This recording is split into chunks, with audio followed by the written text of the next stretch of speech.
नालासोपारा ईस्टवरून आम्ही पकडली ट्रेन, ती म्हणजे विरारसाठी. आणि या विरारच्या ट्रेनमध्ये आम्ही बसलो.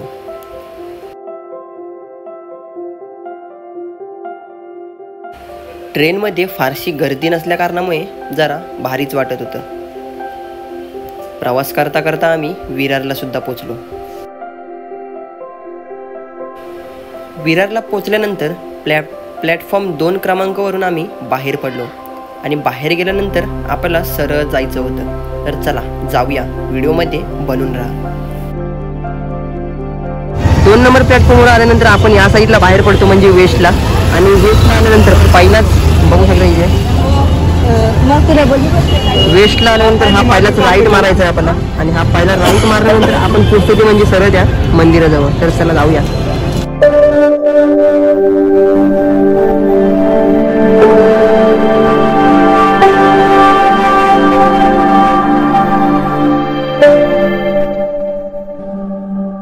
जय शिवराय मित्रांनो, मी माझं पुन्हा एकदा नवीन व्हिडिओमध्ये तुमचं स्वागत करतो. तर आज आलो होता पण विरारमध्ये. आणि विरार वेस्टला आल्यानंतर आपण असं मंदिर पाहणार आहोत की ज्या मंदिरामध्ये आपण दगडूशेठ हलवाई यांचा गणपती बाप्पा जर पाहिला आहोत, तर तो गणपती बाप्पा आपल्याला या मंदिरामध्ये पाहायला मिळणार आहे. त्याच्यानंतर आतमध्ये गेल्यानंतर शिर्डीचे साईबाबा ते साईबाबा आपल्याला या मंदिरामध्ये पाहायला मिळणार. आणि अजून आपल्याला खूप काही पाहायला मिळणार आहे मंदिरामध्ये. तर आपण गेल्यानंतर बघूयात आणि खूप मजा येणार आहे. व्हिडिओमध्ये शेवटपर्यंत बनवून जा. चला जाऊया.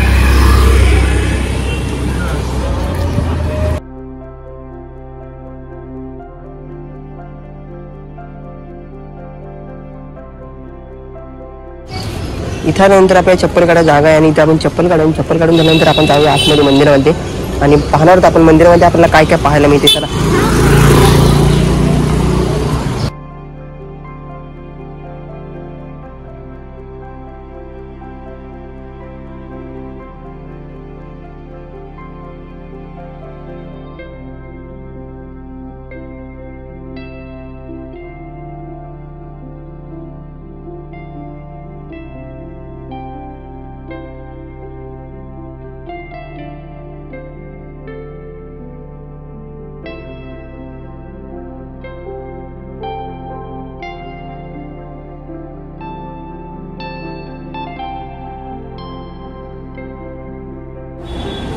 तर आपण आलो विरार वेस्टला. आणि विरार वेस्टला आल्यानंतर कसं मंदिराचं नाव काय? श्री ओम साईराम मंदिर ट्रस्ट. श्री ओम साईराम मंदिर ट्रस्ट असं म्हणजे मंदिराचं थोडक्यात नाव आहे. आणि या मंदिरामध्ये आल्यानंतर आपल्याला खूप देवांच्या मूर्ती पाहायला मिळतात. म्हणजे ज्या आपण मोठमोठ्या मंदिरामध्ये पाहतो त्या आपल्याला या मंदिरामध्ये पाहायला मिळतात. एकाच मंदिरामध्ये खूप सारं पाहायला मिळतं. तर आपण काकांना विचारलं की नक्की म्हणजे मंदिराची बांधणी कधी झाली किंवा मंदिराबद्दल थोडक्यात इतिहास काय. तर काकांना विचारलं, काका सांगू शकतो इतिहास? या मंदिराची बांधणी 1987 साली.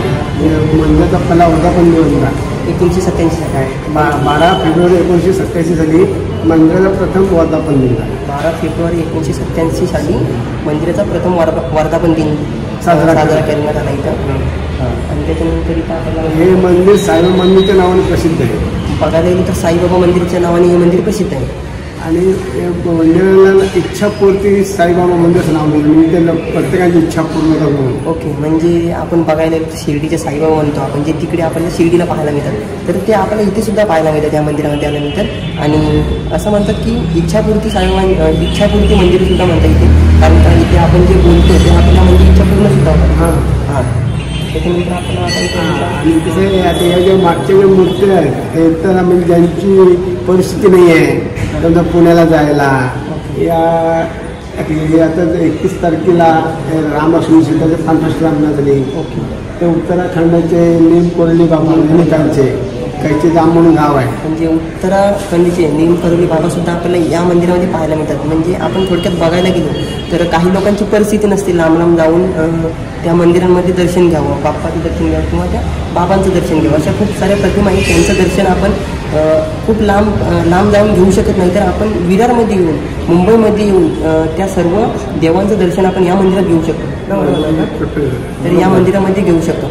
आणि जे आपण म्हणतो आता श्रीरामप्रभूंचे आपले 22 जानेवारीला जी अयोध्यामध्ये प्राणप्रतिष्ठा सोहळा होता, तो आपल्याला इथे 31 तारखेला इथे सुद्धा श्रीरामप्रभूंचा प्राणप्रतिष्ठा सोहळा इथे सुद्धा पार पाडण्यात आला. 31 31 तारखेला 31 जानेवारीला 31 जानेवारीला येते. तर ते सुद्धा आपल्याला पाहायला मिळणार आहे. मी तुम्हाला व्हिडिओ माध्यमातून सर्व दाखवणार आहे इथे. तर आता अजून काही इकडे म्हणजे कसं या मंदिराला ना म्हणजे गोरगरिबांसाठी भंडार असतो. ओके, गोरगरिबांसाठी भंडार असतो म्हणजे खूपच सुंदर आहे मंदिराची. म्हणजे मंदिराबद्दल पाहायला गेलं तर या मंदिराचा खूपच सुंदर इतिहास सुद्धा आहे. आणि या मंदिरात दरवर्षी गुढीपाडवा त्याला आम्ही पालखी सोहळाचं विराट शिर्डी पायी. ओके, विराट शिर्डी पायी हा पालखी सोहळा होतो जो साईबाबांच्या मंदिराकडे शिर्डीला होतो. शिर्डीला साईबाबांच्या मंदिराकडे. आणि गुरुपौर्णिमेचा पण प्रोग्राम साजरा केला जातो. गुरुपौर्णिमेचा पण प्रोग्राम इथे असतो. इकडे या मंदिरात आपलं शेगावचे गजानन महाराज, पकोडे स्वामी समर्थ इतरांचे पण पारायण इथे गेले. ओके, म्हणजे पारायण आपलं श्रावणामध्ये म्हणजे बघायला गेलो तर या मंदिराचा इतिहास सुद्धा खूप मोठा आहे. फक्त जे आपली परिस्थिती नाही, आपण जे लांब जाऊन बघू शकत नाही ते आपण या मंदिरात येऊन बघू शकतो. आणि असं पण नाही की आपल्याला इथे फी भरावी लागते, तर मंदिरात आपण फ्रीमध्ये येऊन दर्शन घेऊ शकतो. तर खूपच चांगलं मंदिर आहे. तुम्ही सुद्धा एकदा भेट द्या, नक्कीच भेट द्या. आणि या मंदिरातर्फे मोफत दवाखाना पण चालू राहतो गरिबांसाठी. म्हणजे एक अजून सुद्धा खूप सुंदर अशी म्हणजे एक इथं काकांनी मला हे सांगितलं की इथे आपल्या मंदिराकडून मोफत दवाखाना सुद्धा आहे. म्हणजे गोरगरिबांसाठी इथून त्यांना गोरगरिबांना मदत सुद्धा केली जाते या मंदिराच्या तर्फे. बरोबर ना? तर खूपच सुंदर इतिहास आहे या मंदिराचा. यावर्षी मंदिराचा 37वा वर्धापन दिन साजरा झाला आहे 12 फेब्रुवारीला. किती? 37 म्हणजे 12 फेब्रुवारीला या मंदिराचा 37वा वर्धापन दिन साजरा झाला. आणि या प्रोग्रामला जवळजवळ 1.5 ते 2 लाख पब्लिक दर्शनाला येतात आणि तेवढेच पब्लिक भंडाराचा लाभ पण घेतात. म्हणजे काका असं सांगतात की काकाही खूप जुने आहेत आणि या मंदिरामध्ये हे खूप पहिल्यापासून आहेत. तर त्यांच्यामध्ये आजपर्यंत तरी म्हणजे आता जो वर्धापन दिन झाला तर यांच्यामध्ये काका म्हणतात की इथे मंदिरामध्ये सुद्धा खूप लोक येतात. म्हणजे हजाराच्या संख्येत लोक मंदिराला भेट देतात. हजाराच्या संख्येत 12 रुपयाला वर्धापन दिन जो दिवशी असतो ना त्याचे लाखोच्या लोक येतात आणि भंडाराचा दर्शनाचा लाभ घेतात. म्हणजे वर्धापन दिन ज्या वेळेला या मंदिराचा असतो त्यावेळेला काका म्हणतात की लाखोच्या संख्येमध्ये इथे लोक येतात आणि या मंदिराला भेट देऊन येतात. आम्हाला माहिती नव्हतं काका, नाही तर आम्ही सुद्धा वर्धापन दिनाच्या दिवशी आलो असतो. तर खूपच भारी. तर तुम्हाला माहिती असेल आणि या कार्यक्रमाला TV सिरियलवाले ओके मराठी म्हणजे हिंदी पाहायला गेलो तर गोविंदासारखा ऍक्टर. म्हणजे आपण म्हणतो महाराष्ट्राची हास्य जत्रा ती जी अँकरिंग करते जी प्राजक्ता माई या ज्या ताई आहेत त्या सुद्धा या मंदिराला भेट देऊन गेल्या. म्हणजे खूपच इथे खूप जण येतात या मंदिरामध्ये आणि खूप जण भेट देऊन सुद्धा जातात. आपण मुंबईमधले असून आपल्याला या मंदिराबद्दल माहिती नाही, तर माझा उद्देश एकच आहे की या मंदिरात तुम्ही सुद्धा भेट द्या. मुंबईमध्ये राहत असाल तर विरारला नक्की या. विरार स्टेशन वेस्टला उतरल्यानंतर तुम्ही 2 मिनिटावरती या मंदिराजवळ चालत येऊ शकता. बरोबर ना? तर या मंदिराला नक्की भेट द्या इथं आल्यानंतर. आणि काकांनी खूप माहिती सांगितली, खूप सुंदर माहिती सांगितली या मंदिराची. तर काय बोलता तुम्ही? काकांनी खूप सुंदर माहिती दिली आपल्याला. जर तुम्हाला माहिती आवडली असेल तर या मंदिराला नक्कीच भेट द्या. आणि अजूनसुद्धा तुम्ही जेवढी माहिती शेअर कराल तेवढी तुम्ही माहिती शेअर करा. म्हणजे ज्यांना माहिती नसेल त्यांना सुद्धा पोचवा. बरोबर ना? बरोबर, नक्कीच. तर खूपच भारी मंदिर आहे. आणि इथे मंदिरामध्ये आल्यानंतर आपण बघूया इकडे ठीक आहे.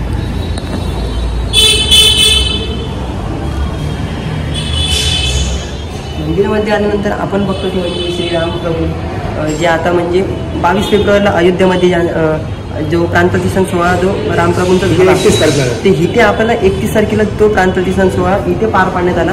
आणि तुम्ही बघू शकता इथे म्हणजे सुंदर अशी प्रमाणात त्याची प्रतिमा इकडे बसवली आहे. आणि सुंदर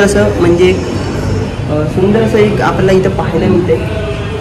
त्याच्यानंतर आपण इथे मागं आल्यानंतर पाहू शकता श्रीराम करोली बाबा ना. हे कुठले? हनुमान अवतार. राम भक्त हनुमानासारखे. हे कुठले आता?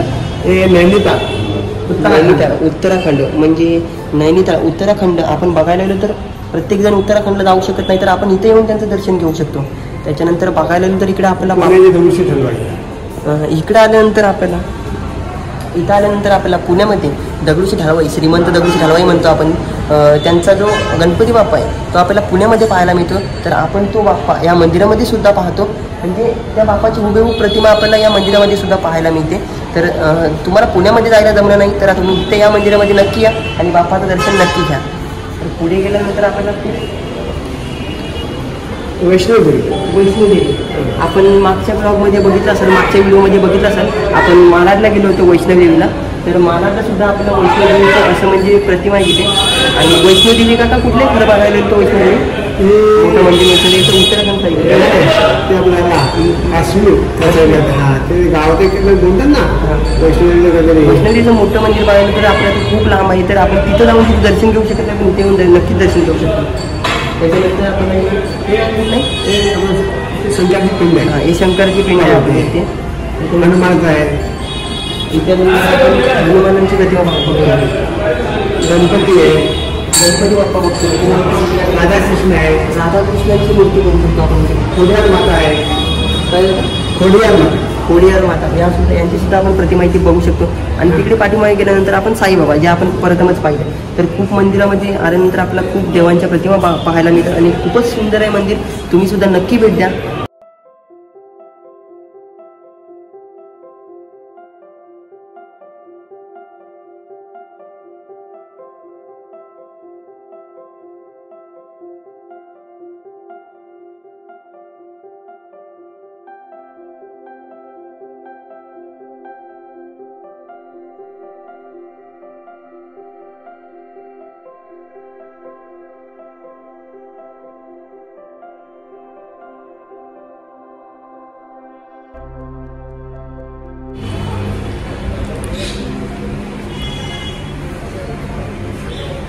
इथे आल्यानंतर आपण बघतो ते म्हणजे शिर्डीचे साईबाबा जे शिर्डीत आहेत. तर प्रत्येकाला शिर्डीला जायला जमत नाही, तर आपण साईबाबांचं दर्शन एका मंदिरामध्ये येऊन घेऊ शकतो. तिथे साईबाबांचं आपण दर्शन घेऊ शकतो. तिथे आपल्याला दत्ताचं दर्शनसुद्धा दत्ताचं दर्शनसुद्धा आपण इथे घेऊ शकतो. आणि त्याच्यानंतर इथे आपला बाप्पा आणि या बाप्पाचं दर्शनसुद्धा घेऊ शकतो. तर या मंदिरामध्ये आल्यानंतर खूपच सुंदर वाटलं आणि खूपच भारी वाटलं.